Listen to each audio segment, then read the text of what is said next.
Doria Vetch found the wounded stranger on her wagon road at 11 o'clock at night on a Wednesday in October, and she picked him up because she had, at 9, been raised by a mother who said a wounded stranger on a wagon road was the whole of the gospel in one sentence. He was tall, he was unconscious, he had a knife wound in his side, his horse had bolted, his saddlebag was gone, his coat pockets were empty. He had, when Doria checked, only a small silver pocket watch on a chain, and a folded piece of paper in his shirt pocket that said RV in a neat hand. Doria was 34. She had been widowed of Ephraim Vetch, a plain, honest wheat farmer, 3 years back, and had been running Ephraim's small quarter-section homestead alone since. She had a strong back, a straight jaw, and no near neighbors. She got the stranger into the wagon. She drove him back to her cabin. She got him inside. She got him onto the parlor bench. She got his coat off. She stitched the knife wound with the fine silk thread her mother had left her, and washed it with the clean whiskey her father had left her, and packed it with the clean muslin her cousin Prue had sent her from Ohio, which had, in its whole 11-year existence on her shelf, waited for exactly this Wednesday. She sent her nearest neighbor's boy, Wick, 16, who came at 11:30 because Doria had rung the emergency bell in the yard, for Doc Whittle. Doc Whittle came at 1 in the morning. He looked at the wound. He looked at Doria's stitching. He said, "Mrs. Vetch, that is doctor's work." Doria said, "Sir, it is my mother's work." Doc Whittle said, "Then your mother was a doctor. He will live. Feed him broth when he wakes. I will come out on Friday." Doc Whittle rode home. The stranger did not wake for 2 days. He was feverish. Doria sat with him. Wick brought her a jar of his mother's honey. Doria fed the stranger honey water on a spoon. The stranger woke at 3 in the morning of the 3rd day. He looked at Doria across the parlor bench. He said, in a voice like a paper folded 3 times, "Ma'am." Doria said, "Sir." He said, "Where am I?" She said, "You are at the Vetch homestead, 12 miles north of Springerville, in eastern Colorado. My name is Doria Vetch. I am a widow. I found you on my road on Wednesday. Doc Whittle has been out to look at your wound. It will heal. You will live. Please sleep." He said, "Ma'am, what day is it?" She said, "Saturday. Very early." He said, "Then I have been out 3 days." He said, "May I know if my watch is safe?" She said, "It is on the mantel. I have not opened it. The paper in your shirt pocket said RV. Would you tell me your name so I may address you plainly?" He said, "Reuben Vale, Denver." Doria Vetch went very still. Reuben Vale said, "Ma'am, what is the matter?" Doria said, "Nothing, sleep." He slept. She had known the name Reuben Vale her whole married life. Every wheat farmer in eastern Colorado had. Reuben Vale was the president of the Denver Farm and Stock Bank, which had been the bank her husband Ephraim had held his mortgage with for 11 years.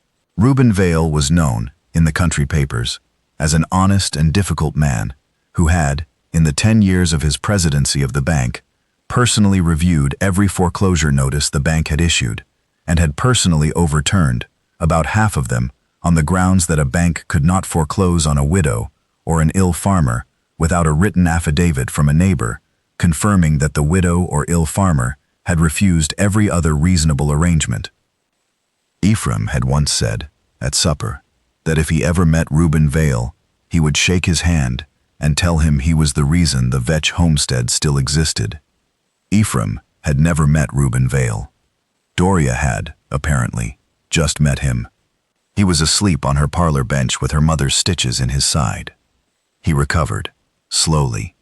He was, in his thin recovery, a plainer man than the country papers had reported. He was 51. He was widowed. He was tall and quiet. He asked few questions. He did not, in the first 10 days, mention the bank. He asked about the wheat. He asked about the fences. He asked about Doc Whittle. He asked about Wick. He complimented Doria's biscuits.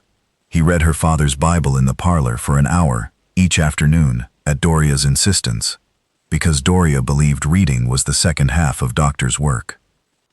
On the 11th day he was strong enough to sit at the plank table. At the plank table over supper, he said, "Mrs. Vetch."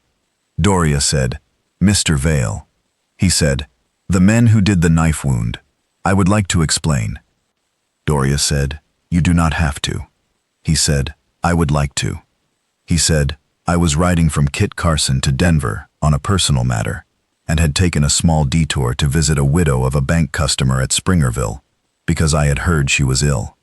I had gone in a plain wool coat and had ridden a plain, quiet horse because I did not want the country to know Reuben Vale was in it. I had wanted to sit with the widow as a plain, honest visitor and not as the president of the bank her late husband had held his mortgage with. Two men on the road stopped me because they had seen the silver pocket watch chain. They had wanted the watch. When I would not give it, they cut me. They took my saddlebag. They rode off. My horse bolted. I began to walk toward Springerville, and I collapsed on your road. That is the shape of it." Doria said, "Mr. Vale, did you visit the widow?" He said, "I did. 2 days before the knife. She is ill, but she will not lose her house." Doria said, "Good." He said, "Mrs. Vetch, may I ask a plain thing?" She said, "Yes." He said, "You have not in 11 days asked me for any thanks for the nursing. I have been waiting for you to. You have not. May I know why?" Doria Vetch set her fork down. She said, "Mr. Vale, I have not asked you for thanks because my late husband Ephraim held his wheat mortgage at the Denver Farm and Stock Bank for 11 years and told me, on many suppers, that the man who ran that bank was the reason his mortgage existed at all. Ephraim never met you. You have been asleep on my parlor bench with your face turned away since Wednesday. I have not asked you for thanks because I owe you 3 of the 11 years of my marriage and did not know it, and now do. That is the plain shape of it." Reuben Vale sat at Doria Vetch's plank table and did not, for a long moment, speak. He said, "Mrs. Vetch." She said, "Yes." He said, "That is not how a bank president is spoken to." Doria said, "It is how a plainly honest widow speaks to a plainly honest bank president when both of them have sat at her plank table for 11 days. Reuben Vale said, "Ma'am, may I stay a fortnight further?" Doria Vetch said, "Yes." He stayed the fortnight. He read her father's Bible. He mended a section of her north fence with wick.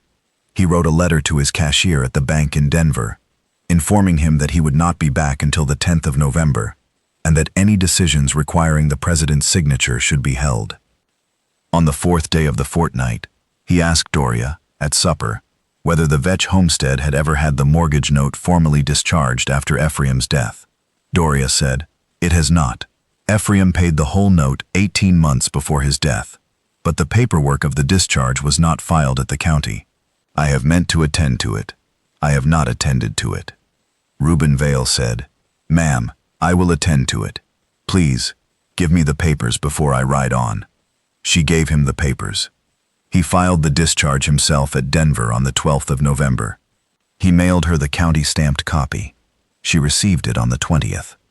He rode back out to the Vetch homestead on the last Sunday of December, in his one good coat, with a plain wooden folder under his arm. He sat at Doria's plank table. He handed her the folder. He said, "Mrs. Vetch, please open it." She opened it. Inside was a deed to the Vetch homestead in her name. Filed, stamped, absolute, all liens discharged. A second sheet inside was a letter from Reuben Vale, on Vale's private stationery. It said only one paragraph.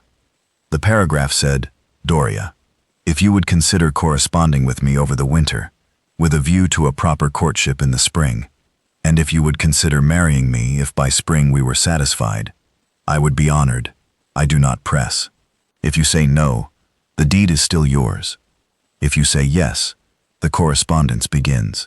Please write, R.V." Doria Vetch read the paragraph 3 times.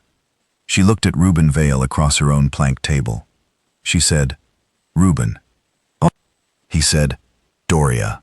She said, "I will write you tomorrow, and every Wednesday afterward, and in the spring, if we are both still satisfied, I will marry you, and you will not tell me the deed was the point, because the deed was not the point.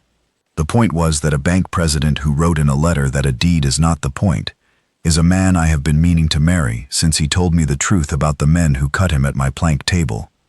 Reuben Vale closed his eyes. He said, Doria. Yes. They corresponded through the winter. They married in Denver in April, in a small, quiet ceremony at Reuben's church. Doc Whittle rode in for it. Wick and his mother came. Doria's cousin Prue rode down from Ohio. Doria kept the Vetch homestead as a summer property. Reuben kept his Denver house as their winter one. They moved between the two. He rode out with her once a month to sit at her plank table where he had recovered. 2 years on a warm September evening at the Vetch homestead, Doria Vale sat on the porch step with Reuben beside her and their small son Ephraim, 10 months old, asleep against her chest. Reuben Vale, at 53, was a happy man. He had, in 2 years of his marriage to Doria, personally overturned another 32 foreclosure notices at the Denver Farm and Stock Bank, on the grounds that Doria had, at a Wednesday supper each week, asked him plainly whether he had done so. He said, Doria. She said, Reuben. He said, Doc Whittle sent word today. She said, what? He said, he is retiring. He has asked me to make a small donation to the county doctor's fund in your mother's name. Doria said, please do. He said, $100. Doria said, 50. Enough is enough. Reuben laughed. He kissed her temple.